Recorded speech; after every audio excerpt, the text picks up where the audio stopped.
বাংলাদেশের ভিতর দিয়ে যাচ্ছে ভারতের ট্রেন। এটা কি আসলে কোনো ষড়যন্ত্র নাকি অন্য কিছু, নাকি শেখ হাসিনা বিক্রি করে দিচ্ছে বাংলাদেশকে ভারতের কাছে, তা নিয়ে বলবো আজকের এই ভিডিওতে। চলুন ভিডিওটি শুরু করা যাক।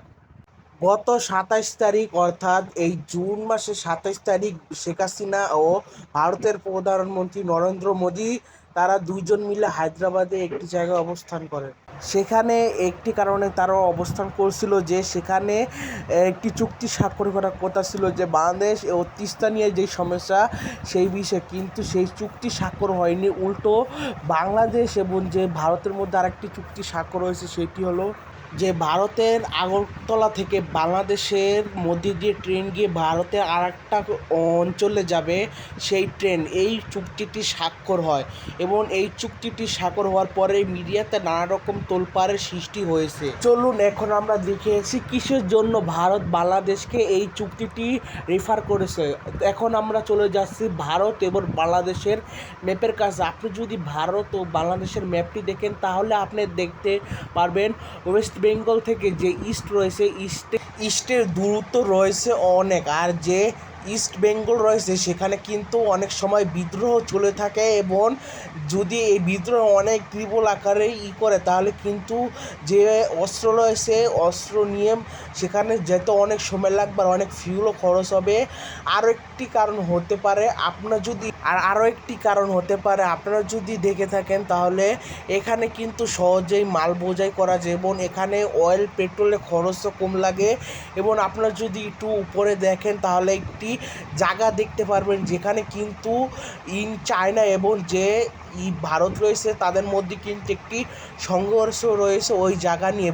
যদি বাংলাদেশের মধ্যে দিয়ে ভারতের যদি ওই রেল ট্র্যাকটি সম্পূর্ণ হয় তাহলে কিন্তু ভারত খুব সহজে কিন্তু ওই জায়গায় তাড়াতাড়ি পৌঁছতে পারবে, এবং ওই জায়গায় যদি যুদ্ধ লাগে তাহলে ভারত তাড়াতাড়ি ওই জায়গায় পৌঁছে রেডি হতে পারবে চীনা সৈনিকদেরকে মারার জন্য। এটা আপনারা বুঝতে হবে। এখানে বাংলাদেশি ইনডাইরেক্টলিভাবে একটা পলিটিকে জয়েন হয়ে যায়। আপনারা যদি ম্যাপটা আরেকটু লক্ষ্য করেন না, এটা একটা জিওপলিটিক্যাল ব্যাপার, আমি বলে দিচ্ছি। এখানে যদি ভারত এবং চীনের মধ্যে যদি ওই জায়গা নিয়ে সংঘর্ষ হয় তাহলে কিন্তু চীন তাদের যে মিসাইল আর্টিলারি রয়েছে সেগুলো দিয়ে কিন্তু বাংলাদেশের ওই যে রেলপথ সেখানে হামলা করতে পারে। এখানেই কিন্তু ইনডাইরেক্টলি বাংলাদেশ জড়িয়ে গেলে এবং বাংলাদেশে এতে ব্যাপক ক্ষতি হবে। বাংলাদেশের কোনো উন্নত মানের অ্যান্টি এয়ারক্রাফট ধ্বংস করার কোনো জিনিস নেই, কারণে বাংলাদেশ এগুলো মোকাবেলা করতে অনেক কষ্ট হবে।